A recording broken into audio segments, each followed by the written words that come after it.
Bismillahirrahmanirrahim. Buongiorno amici, usudada il nostro libro Facile Facile per gli stranieri, kusudawada buggayni Facile Facile oo loogu talagalay dadka ajnabiga ah. Cashirkeena maanta wuxuu ku saabsan yahay la lettera G suono dolce, sida xarafka G loogu dhawaaqo ga oo suono dolce macnaha waa dhawaaqa mac. haddii G biyo E, haddii G lagu daro E, haddii G biyo E, haddii G lagu daro E. Okay, haddii G ga lagu daro E, waxay naqahay afka Talyaaniga waxaa loo dhawaaqaa G. Ginocchio, tusaale jilibka. haddii G E lagu darana waxaa loo dhawaaqaa Talyaaniga J, tusaale ahaan gelato oo gelato ah. Okay, leggi, akhri. Gemelli waa matano. Giraffa waa geri. Gente waa dad, people oo kale. Gesso waa dabaashiir ama jesto, af Soomaaliga annaga jestaa dhahnaa, koonfur. Giubbotto waa jacket, alaabtan qamkee sawirkeeda waa ujeedaabo. Jaakkana waa jaakadan fudud oo caadiga ah, tan suudka oo kale midka oo kataa. Giusto waa sax waaye. Giornalna waa journaal, annaga hataa koonfur journaala la dhahaa. Allora, metti in ordine le parole dell'esercizio 19. Exercise-ka ama layliga 19aad hagaaji. Metti in ordine waa nidaami ama hagaaji. Inta waxaa lagu qoray laat, waa kana latte ok. Okay, gelata laga wadaa. Giraffa waaye. Giacca, okay. Giusto, gente, giornale, giabbotto, okay.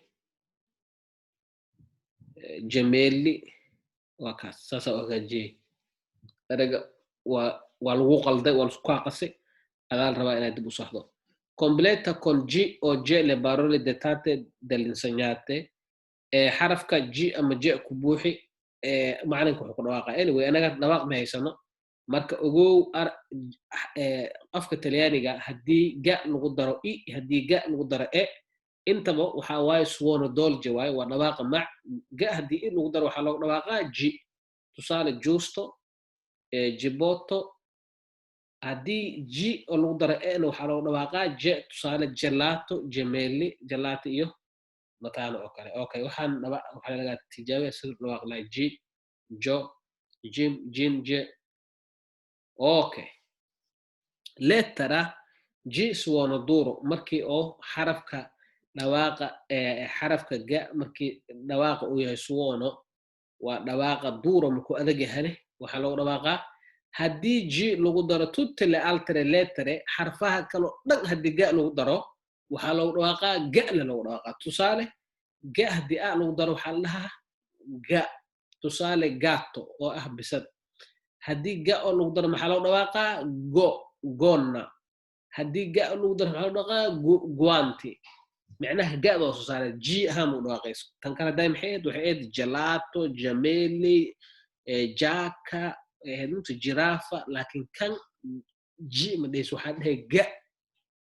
haddii ga lagu daro xarfaha kaloo dhan marka laga reebay E iyo I waxaa loo dhawaaqaa ga. Gonna waa gono, guanti waa bahalkan faraha wax la gashto, maxaa dhahay isaga maskar maya, bahalkan sheegadi gloves. Inglesi waa Englishka, guru waa wishka, ghiaccio waa baraf. G biyo H N waa spaghetti, tusaale ahaan baastada. Leggi gatto, gonna, guanti, inglese, gru, ghiaccio, spaghetti iyo goggia. Goggia waa dhibic. Ma fahamtay? Dhibic biyo dammi un goggia d'acqua. markii cafe la caawo kale waxaanu biyo isii meesha ka dhigay. Riscrivi le parole dell'esercizio 23. Exercise-ka 23 dib u qor gato guru gonna ghiaggio guanti spaghetti inglese iyo goja okay marka meesha hadda waxaa baranay dhawaaqa xarafka ga oo lagu daro xarfaha kale iyo ga oo lagu daro e iyo ga oo lagu daro i ga haddii lagu daro i waxaa loo dhawaaqaa ji haddii ga e lagu daro waxaa loo dhawaaqaa je okay haddii ga lagu daro xarfaha kale soo haro dhan waxaa loo dhawaaqaa ga ahaan gonna guanti tusaale ahaan spaghetti ghiaggio ma fahamtay okay